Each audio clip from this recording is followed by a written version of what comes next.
నిన్న ఆంధ్రప్రదేశ్లో పురంధేశ్వరి గారు ఆవేశంగా మాట్లాడిన మాటలు టీవీలో డిబేట్లు చూశాక ఒకటి చెప్పాలనిపిస్తుంది. అమ్మా పురంధేశ్వరి గారు, బావ కళ్ళల్లో ఆనందం చూడటం కంటే భక్తుల కళ్ళల్లో ఆనందం చూడటానికి ప్రయత్నించమని కోరుకుంటున్నాను. ఎందుకంటే ఈరోజు కూటమి ప్రభుత్వానికి చెందిన లాయరు సుప్రీంకోర్టులో కోర్టు అడిగిన ఏ ఒక్క దానికి కూడా సమాధానం చెప్పలేకపోవటం వల్లే సుప్రీంకోర్టు ఇంత సెన్సిటివ్ అయిన విషయాన్ని సీఎంగా ఉండి ఎటువంటి ఆధారాలు లేకుండా ఎలా మాట్లాడతారు అంటే, సీఎం ఏదైనా మాట్లాడచ్చు, ప్రజల చేత గెలిపించబడిన వాళ్ళు మాట్లాడకూడదా అని మీరు మాట్లాడటం నిజంగా చాలా సిగ్గుచేటు. ఎందుకంటే ఈరోజు మీరు చంద్రబాబు నాయుడు, లోకేష్, పవన్ కళ్యాణ్ ఎలాగైతే రోడ్ల మీద ప్రెస్ మీట్లు పెట్టి మాట్లాడుతున్నారో అవే మాటలు ఎందుకు మీరు కోర్టులో మాట్లాడలేకపోయారు? సో ఈరోజు ప్రజలు గమనిస్తూ ఉన్నారు. ఎటువంటి ఆధారాలు లేకుండా లడ్డూలో టెస్ట్ చేయలేదని మీ లాయర్ చెప్పిన తర్వాత, ఎటువంటి ఇన్వెస్టిగేషన్ జరగకుండా చంద్రబాబు నాయుడు పవిత్రమైన తిరుమల లడ్డూ మీద అంత పెద్ద నింద వేసి మరి మత కల్లోలాలు సృష్టించే పరిస్థితి వచ్చినప్పుడు సుప్రీంకోర్టు అడగటంలో ఏం తప్పు ఉందని నేను అడుగుతున్నాను. ఈరోజు మీరు బీజేపీ రాష్ట్ర అధ్యక్షురాలా ఆంధ్రప్రదేశ్కి, లేక తెలుగుదేశం పార్టీ రాష్ట్ర అధ్యక్షురాలా, ఎవరికి అర్థం కాని పరిస్థితికి వచ్చింది.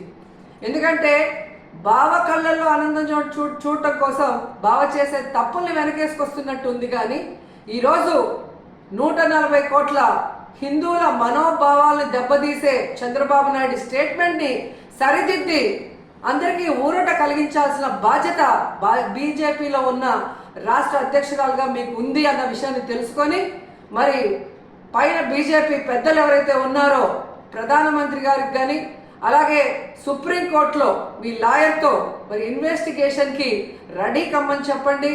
మరి నిజాలు తేల్చి తప్పు చేస్తుంటే తప్పు చేసిన వాళ్ళని శిక్షించండి, లేదంటే తప్పుడు మాటలు మాట్లాడిన వాళ్ళని శిక్షించమని మీరు కోరాలి అని కూడా డిమాండ్ చేస్తున్నాం.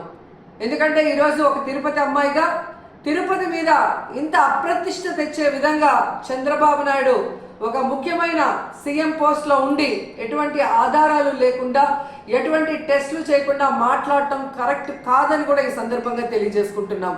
అలాగే పవన్ కళ్యాణ్ గారు, ఇది సినిమా షూటింగ్ కాదు.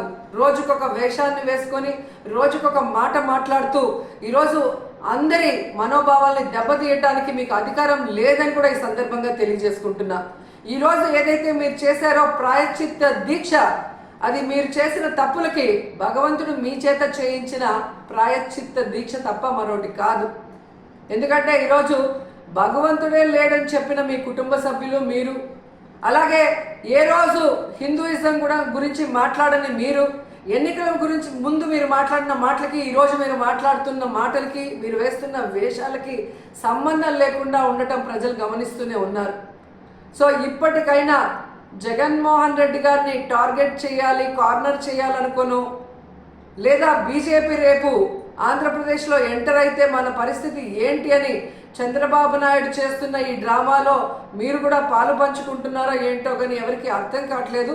కానీ పవిత్రమైన శ్రీవారి లడ్డూని ఈ విధంగా అపవిత్రం చేసే విధంగా మీరు మాట్లాడటాన్ని మేము ఖండిస్తున్నాం. వెంటనే దీని మీద సుప్రీంకోర్టు మరి విచారణ జరిపించి సిబిఐ ద్వారా మరి దోషుల్ని బయటకు తీసి వాళ్ళని శిక్షించాలని కూడా కోరుకుంటున్నాం. అలాగే ఇందులో మరొక విషయం ఉంది. ఏదైతే టీటీడీ ఈఓకి ఈ టీటీడీలో జరిగే ప్రతిదానికి సంబంధం ఉంటుంది. ఆయన ఈఓ అయిన తర్వాత వచ్చిన ట్యాంకర్లలో మరి బాగున్న ట్యాంకర్ని లోపలికి పంపించి అన్లోడ్ చేశాం. ఏవైతే వెజిటబుల్ ఫ్యాట్, వనస్పతి ఉంది అని చెప్పి వాటిని రిజెక్ట్ చేసి వాడకుండా బయటికి పంపించామని చెప్పిన ఈఓ గారు 2 నెలల తర్వాత సెప్టెంబర్లో చంద్రబాబు నాయుడు మరి ఏ విధంగా అయితే ఎనిమల్ ఫ్యాట్ కలిసి ఉందని అబద్ధం చెప్పిన తర్వాత కలిసిందేమో అని మాట్లాడటం గమనించి ఆ ఈఓని ఆ పదవి నుంచి పక్కకి తప్పించి అతనికి కూడా నోటీసులు ఇచ్చి విచారించాలి. అలాగే ఎవరైతే పర్చేసింగ్ కమిటీలో ఉన్నారో మరి ఇవన్నీ చూసుకోవాల్సిన బాధ్యత వాళ్ళకుంది. ఆ కమిటీలో ఉన్న వాళ్ళందరికీ కూడా నోటీసులు ఇచ్చి విచారించాల్సిన అవసరం ఉంది. అలాగే విజిలెన్స్లో మరి తప్పు జరుగుతూ ఉంటే ఏం చేశారు ఆ అఫీషియల్ కూడా నోటీస్ ఇచ్చి అన్నీ కూడా విచారించాల్సిన బాధ్యత మీ మీద ఉంది.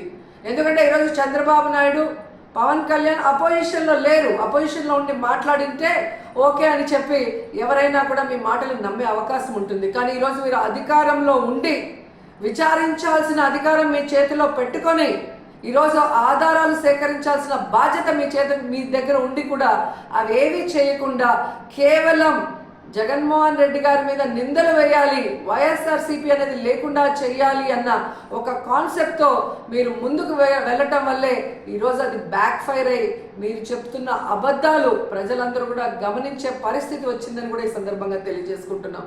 సో ఇప్పటికైనా శ్రీవారి పవిత్రమైన లడ్డూ జోలికి పోకుండా మీరు ఇకనైనా ఈ డ్రామాలు ఆపితే బాగుంటుంది.